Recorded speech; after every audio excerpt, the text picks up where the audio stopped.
वसमत तालुक्यातील बोरगाव बुद्रुक गणेशपूर येथे जिल्हा परिषद मुख्य कार्यकारी अधिकारी श्रीमती नेहा भोसले व प्रकल्प संचालक डॉक्टर नामदेव केंद्रे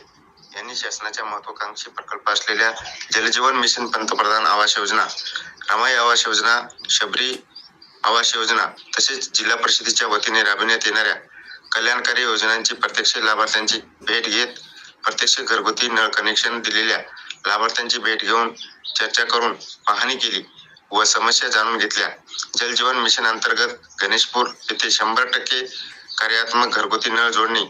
झालेल्या ग्रामपंचायतीस व बोरगाव बुद्रुक येथे अर्धवट कार्यात्मक घरगुती नळ जोडणी असलेल्या ग्रामपंचायतींना भेट देऊन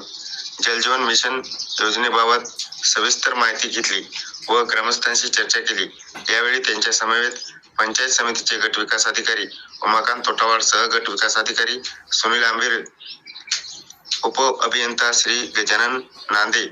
विस्तार अधिकारी छत्रपती चव्हाण, गट समन्वयक बीसी कंदारे, कनिष्ठ अभियंता निकिता पाटील यांची उपस्थिती होती। तसेच ग्रामपंचायत स्तरावर गणेशपूर येथील सरपंच शकुंतला म्हेत्रे, ग्रामपंचायत अधिकारी यशन लासिनकर,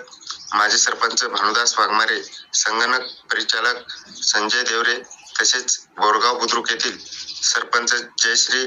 सातभाई, ग्रामपंचायत अधिकारी श्रीमती रुक्मिणी सूर्यवंशी, दशरथ गायकवाड, ज्ञानोजी सातभाई, बालाजी शिंदे, मारुतराव शिंदे, बाळू शिंदे यांच्यासह अंगणवाडी सेविका, मदतनीस, जलसुरक्षक, रोजगार सेवक व ग्रामस्थ यांची मोठ्या प्रमाणात उपस्थिती होती। यावेळी कार्यक्रम प्रसंगी कार्यक्रमाचे सूत्रसंचालन बीसी कंदारे यांनी केले तर आभार प्रदर्शन दादाराव आहिरे यांनी केले। सावली मराठी न्यूज करिता बालासाहेब कांबळे, वसमत।